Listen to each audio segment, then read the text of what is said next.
spirit of Alcee Hastings, we share jokes. Some we can say in public and some we can't. But he's going to speak for Alcee Hastings now. Thank you. Congressman Hastings said today, women's reproductive rights have long been under attack in this country. We should all be alarmed that these attacks are only intensifying. Since 2011, more than 400 laws have been passed in states across the country aimed at intimidating women and restricting access to abortion and other essential health services. Since January, the states of Georgia, Mississippi, Kentucky, and Ohio have all been successful in banning abortion after 6 weeks, before many women are even aware they are pregnant. Just last week, the most restrictive ban on abortion was enacted in Alabama, criminalizing doctors who perform the procedures and making no exception for cases involving rape or incest.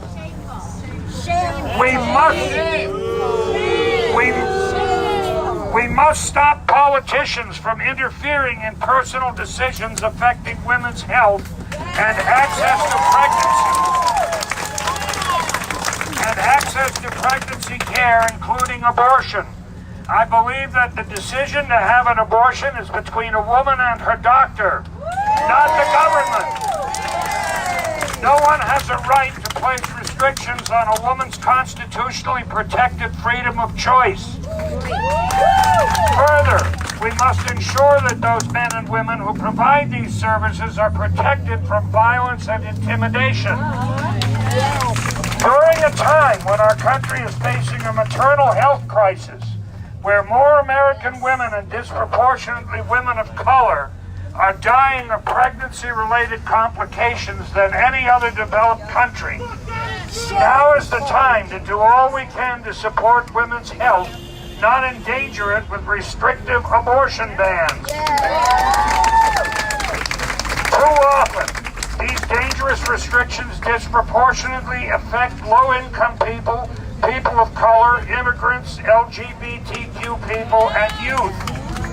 Women all across our nation must have access to comprehensive reproductive health care services, just as every person should be able to live, work, and make decisions about their health and future with dignity, equality, and economic security. For the past 46 years, Roe v. Wade has been critical to protecting the rights of women in America to make their own health care decisions.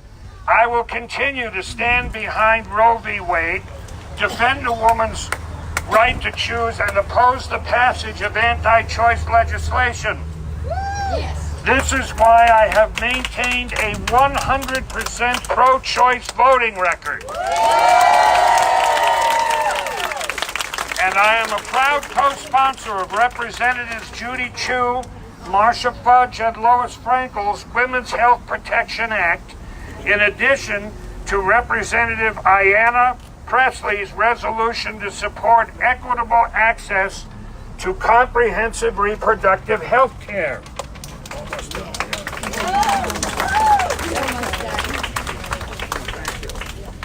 It is nothing short of urgent that we end these dangerous attacks on women's reproductive and constitutional rights. I am committed to standing with you as we fight to ensure a woman's reproductive freedom, dignity, and equality across our country. Best regards, Congressman Alcee Hastings. And I want to tell you one very, very quick anecdote. Years ago, I was an escort one day at a women's clinic, and eventually I had to leave. The doctor said I was upsetting them because I was louder and shouting back at the protesters than they were.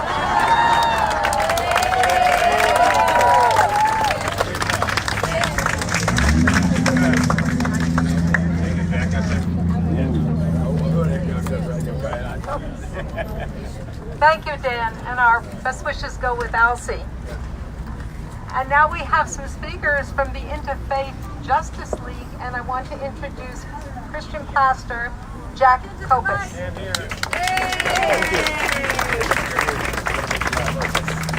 Jack Copus. My name is Jack Copus, and I'm very, very encouraged by your being here.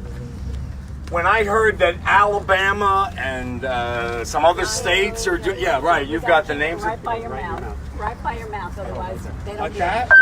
I should be like that?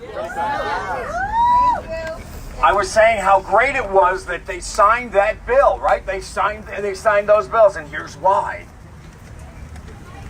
We've been lax in our mobilization to say, wait a minute, are you serious? Are you serious about what you're doing? When she signed that bill, the governor of the state of Alabama, I remembered the Voting Rights Act. I remember many of the things that they gutted.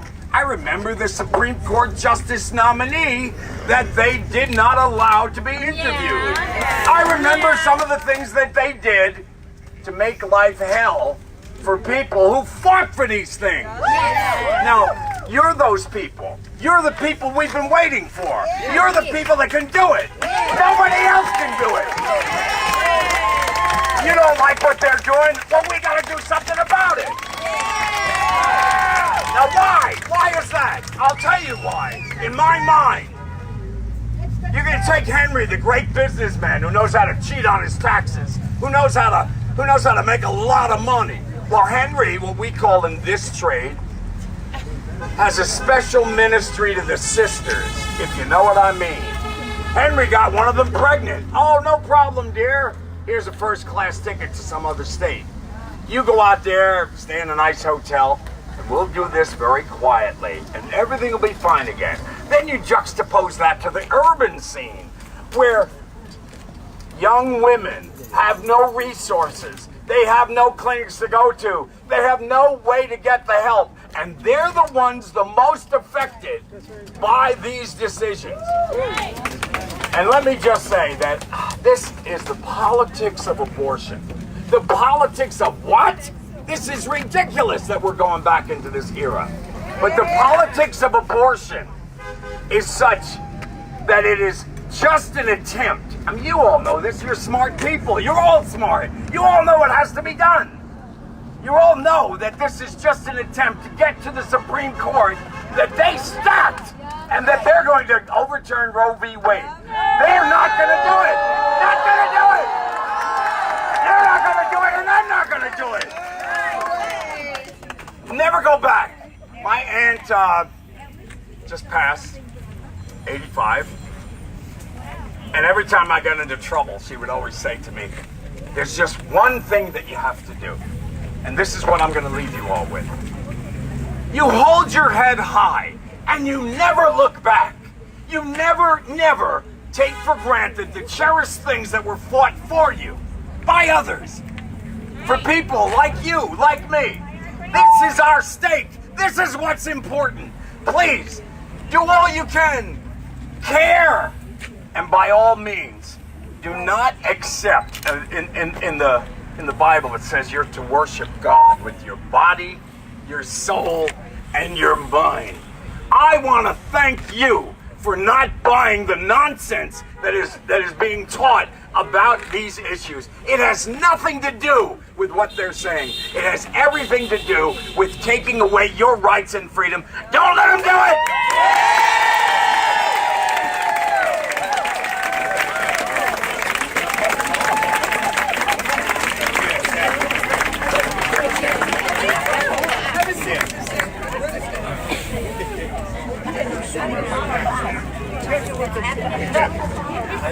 Next, I'd love to introduce to you Buddhist monk Kathleen Bishop Sokai. She's at all social justice rallies. Hello, everybody. Yes. All right, now you can hear me. Yep. I'm little and I look young, but I'm old. I'm old. And you're standing I had to make notes because I couldn't remember all the dates. Around 1971, I was one of the founding members of the National Organization for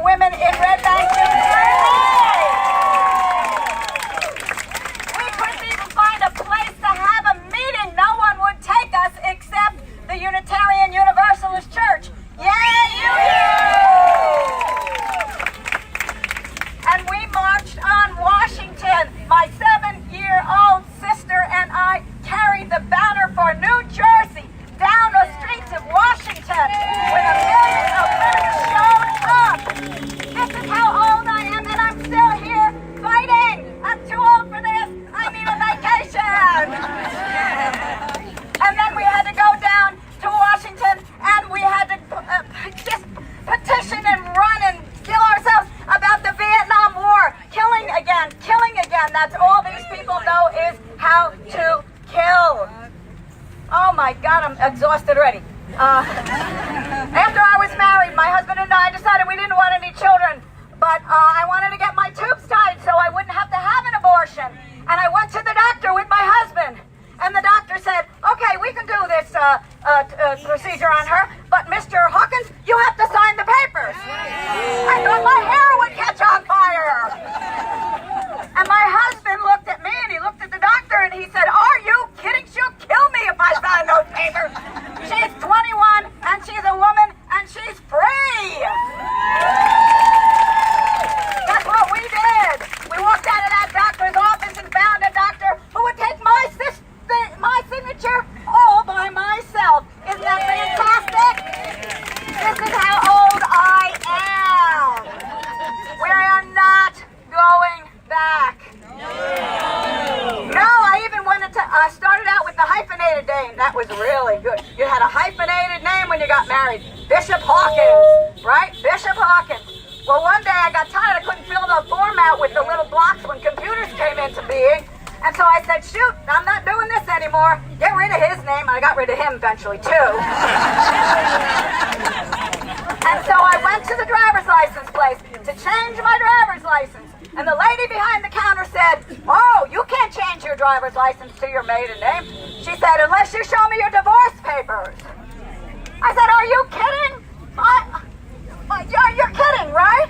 I got my favorite lawyer in town, who was a woman lawyer in those days. Go ladies. And she said, I'll take care of this. She sent a letter, and guess what happened? Not only did I get my driver's license changed, but I got an apology from the person who ran the entire automobile license plate, whatever, woman. DMV, thank you. I even got a letter of apology from the DMV. Can you imagine? I'm too old for this. This is what they want us to go back to. That my mother is, at 92, was out with me at a rally.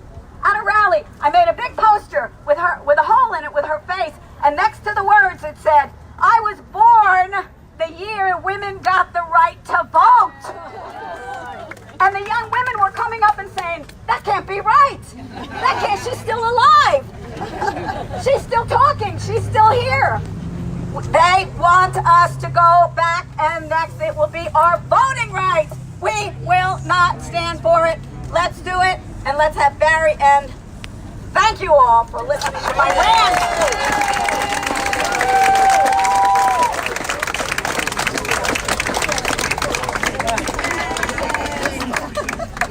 Thank you. Now I want to introduce to you a wonderful, progressive, feminist, gentle. I want to introduce to you a wonderful person who is gentle and a feminist and very strong in his values. Michael Cantwell.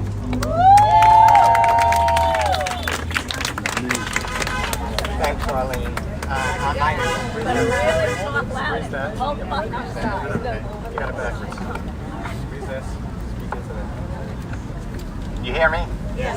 Okay. I'm Michael Cantwell. I'm the president of the Democratic Club of Delray Beach. I'd just like to say two things. The first is Donald Trump is a repugnant creature. We all know that. But if, and perhaps when Roe is reversed, it will not be because of Donald Trump. He just appointed Neil Gorsuch. The reason he got to appoint him was Mitch McConnell, who is far more odious. And it is the Republican Party that is the enemy. This is a war, you know, and there are more of us than there are of them, you know, but we fracture, we don't get out to vote, we've got a year and a half until the next election. We've got 20 candidates in running.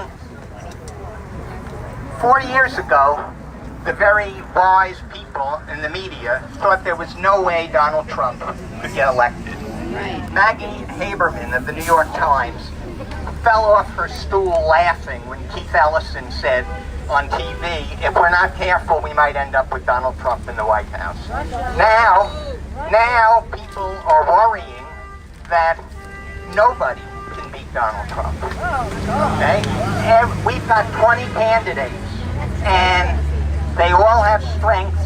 They're all way better than Donald Trump, but they all have weaknesses. And what we have to do is we have to stick together. I don't know if you've seen the Indivisible Pledge, but it's something that we need to do. You know, we need to keep the primary about issues. We don't want to see Donald Trump running ads with one losing Democratic candidate attacking another one. You know, we are the majority, you know, and there's a lot of work to do. So there are zone leaders in Palm Beach County, the zone that I'm in, Bob Avarak and Phil Cerruti, and we need to volunteer. We need to be knocking on doors, and that's what we need to do the next year and a half.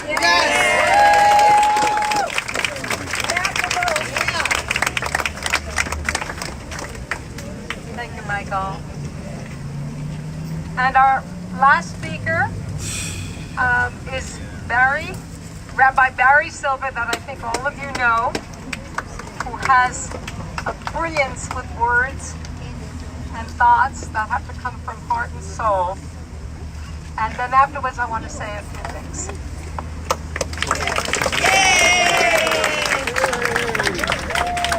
I want to thank Arlene Houston for organizing this, and the National Organization for Women, and Sheila Jaffe and others. And I want to thank Mark Offerman, who's right here, who he helped coordinate this, and many rallies out at Mar-a-Lago. He's doing a great job. And I also want to give credit where credit is due. You know, a lot of people are criticizing our president, but he did fulfill one campaign promise. He said he would unite America, and look right here, he's uniting America.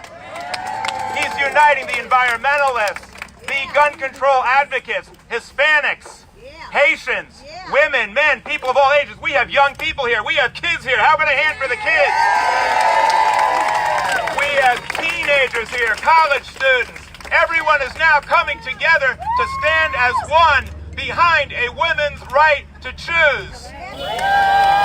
And so to those who speak Spanish, a los que hablan español, bienvenidos a todo el mundo. Nosotros vamos a jugar y luchar juntos contra el presidente y para proteger los derechos de las mujeres. And for all those Haitians here, bienvenue. Nous allons lutter pour les droits de tout le monde, spécialement les femmes. Remember this, together, united, will never be divided. Together, united, will never be divided. Together, united, will never be divided. Instead, juntos, unidos, jamás vencidos. Juntos, unidos, jamás vencidos. Juntos, unidos, jamás vencidos. Now the president is getting all bent out of shape because he's worried about terminating a pregnancy. I'll tell you what he really needs to worry about, terminating the presidency. That's what we're going to do. We're going to terminate his presidency. And on the Haitian flag, it says, l'union fait la force. There is unity in strength. Together, we will defeat his agenda. I fought years ago with the National Organization for Women getting an injunction in court against Operation Rescue. It is not just women. It is men and women together, young people and old people together, fighting for the right to choose. And that's what brings us here today. We have the right, according to the Constitution, women have the right to an abortion. But a right that can't be exercised is not a right, it's an illusion. And right now it's an illusion in too many states. And we will not allow the right of abortion to become an illusion. In Florida, the Florida Supreme Court said there is no more basic fundamental right